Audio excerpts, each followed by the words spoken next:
салом шунавандагони азиз, таҳаввулоти охирини тоҷикистону ҷаҳонро дар барномаи иттилоъоти хабарҳои рӯз мустақиман рӯи мавҷи радиои муҳоҷир мешунавед. имрӯз душанбе 3 августи 2020 сол аст. хабарҳои ин соатҳоро аз Москав шурӯъ мекунем. дар сомонаҳои иҷтимоӣ наворҳое нашр гардид ки гурӯҳе аз муҳоҷирони тоҷик бо кормандони пулис дар назди бозори Тӯфлистани Москав даст ба гиребон мешаванд. сабаби чунин ҷанҷолҳоро дар байни муҳоҷирон ва кормандони пулис ҳомии ҳуқуқи муҳоҷирон дар шаҳри Москав Каримҷон Юров ба радиои муҳоҷир шаҳр дод.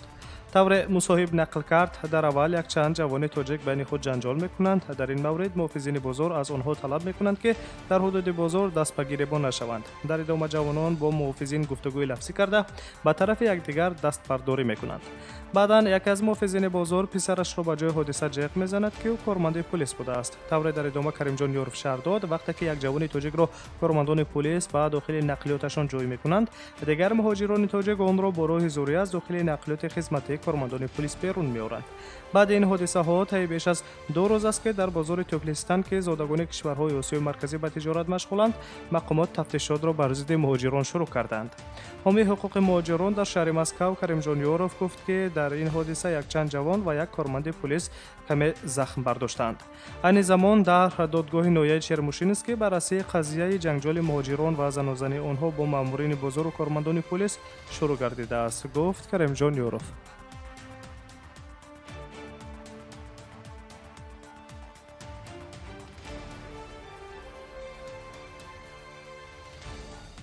охирин таҳаввулоти тоҷикистону ҷаҳонро мустақиман идома медиҳем.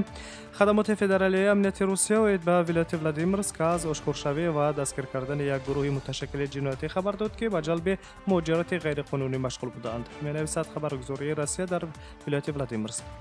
дар хабар гуфта мешавад ки гурӯҳи мазкур ба ҷалби муҳоҷирон аз кишварҳои иттиҳоди давлатҳои мустақил барои ғайриқонунӣ ва зуд соҳиби шаҳрвандии Федератсияи Русия шудан машғул буданд. гуфта мешавад ки ҳамаи боздоштшудагон шаҳрвандони ҷумҳуриҳои Осиёи марказӣ мебошанд.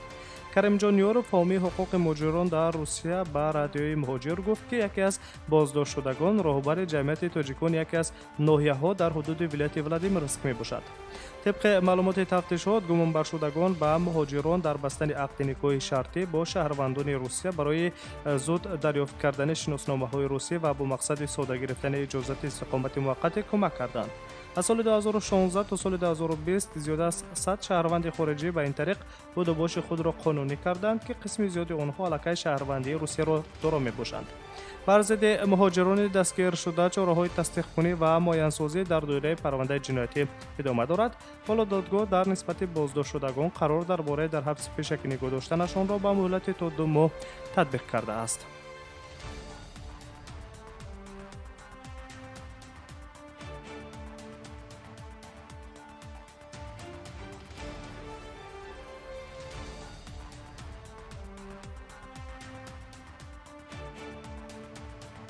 از روسیه به اوکراین می رویم. در شهر کیوی اوکراین یک زاده ازبکستان بانک و کارمندان آن را به گرو گرفته تهدید ترکانده نموده است. حمله‌گر تهدید کرده است که دستگاه ترکنده با خود دارد و طلب کرده است که مستقیم به واسطه اخبار عامه برآمد کند.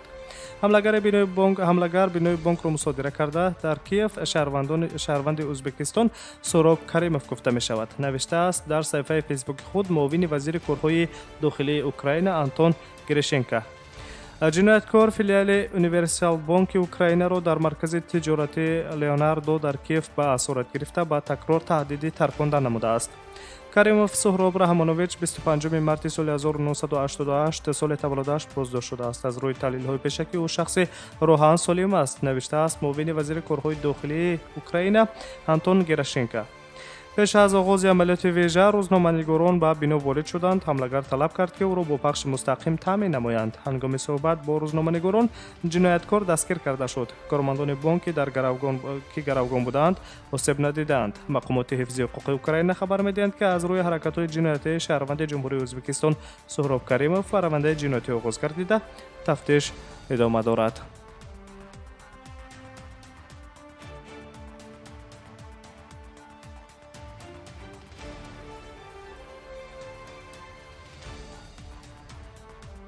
آخرین تحولات تاجیکستان جهان را مستقیما میشنوید و نظر به تاجیکستان میکنیم. در جمهوری تاجیکستان در مقایسه با سال گذشته صادرات محصولات وطنی 14.7% افزایش یافته است، گفت دیرکتور اگنتی صادرات تاجیکستان شوکت بابازاده در نشست مطبوعاتی با خبرنگاران در دوشنبه. همینطور تا سنه یکم ایولی سال 2020 تاجیکستان قریب 98,000 تن محصولات گوناگون کشاورزی صادر کرد که این نسبت به سال گذشته 24,500 تن زیاد است. حجم عمومی صادرات سبزیجات بیش از 78,000 تن و قریب 8,400 تن میوه می باشد. رهبر اگنتی صادرات تاجیکستان قید کرده است که پس از موافقه با شرکت اسک پروداکت مسکو و از ناحیه دنغره ولایت ختلان و شهر حصار به فدراسیون روسیه 140 تن آلو صادر کرده شد. غیر از آن کارخانه خوراکواری باختر و شرکت اولین 40 تن تربوز و به روسیه و 20 تن به جمهوری لیتوا صادر کردند. طبق اطلاع در نیم ساله اول سال 2020 صادرات محصولات تاجیکستان 654.4 میلیون دلار را تشکیل داده است که این 83.6 میلیون یا 14.7% بیشتر از همین دوره سال گذشته می باشد. ذکر می گردد که در این مدت تاجیکستان با 112 کشور خارجی از جمله 10 کشور اتحادیه دولت‌های مستقل روابط تجارتی خارجی را به راه مانده است.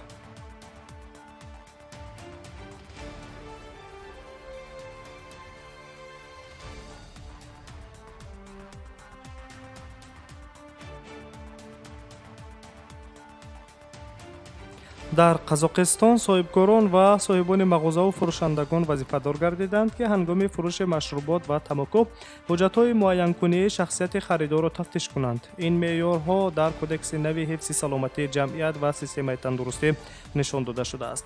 طبق تغییر علاوه‌ها به قانون مذکور فروشندگان باید از فروش مشروبات، تماکو و سیگارهای الکترونیکی دست کشند اگر خریدار حجت تصدیق کننده شخصیت را نشان داده نتواند. قبلا فروشنده تنها باید باوری حاصل میکرد که خریدار به سن و سال معین رسیده است، اما حالا او وظیفه‌دار است که حجت‌های همه خریدار را نوابسته از سن و سال تفتیش کند. طبق این قانون فروش مشروبات، محصولات تماکو و سیگارهای الکترونیکی به شخصان تا 21 ساله منع کرده شده است. برای ویران کردن این بند قانون صاحبکاران به جوابگری مأموری کشیده میشوند. استفاده مشروبات، تماکو و قلیون برای نابالغان نیز منع است. برای این والدین مسئول خواهند بود. از یکم ایولی سال 2020 در قزاقستان اینچنین گذاشتن سیگار در ایوان و تیره‌های تبلیغاتی مغازه‌ها منع کرده می شود و به جای آن پیشنهاد می گردد که روی خط محصولات تماکو را با نشان دادن نرخ ویزان کنند. در نقطه‌های خوراکواری، جای‌های فرهنگی، مرکزهای دلخوشی شبانه، در جای کار، در درآمدگاه‌های خانه‌ها، میدانچه‌های بازی و ورزشی و جای‌های دیگر استفاده محصولات تماکو قطعاً منع است. تماکو کشی تنها در آن جای اجازه داده می شود که برای این منطقه‌های علاهیده معین و اشاره شده باشند.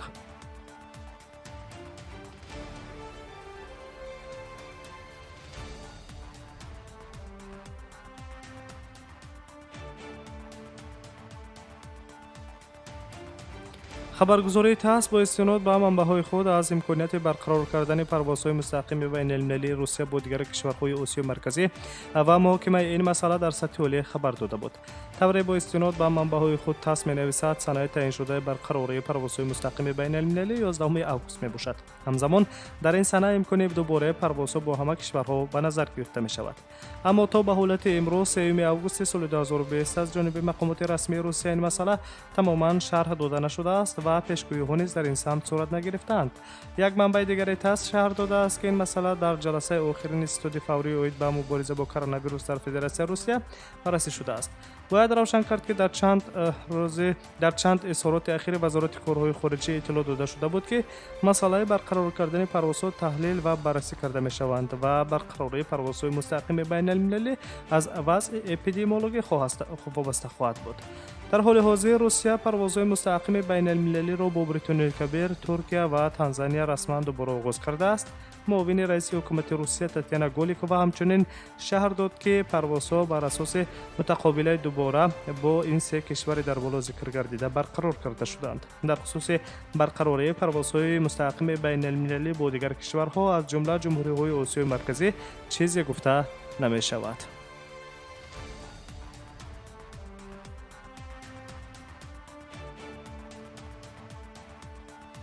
مهمترین تحولات آخرین تاجیکستان و جهان را مستقیما روی موج رادیو مهاجر شنیدید. سلامت باشید. به شما استراحت با فراغت.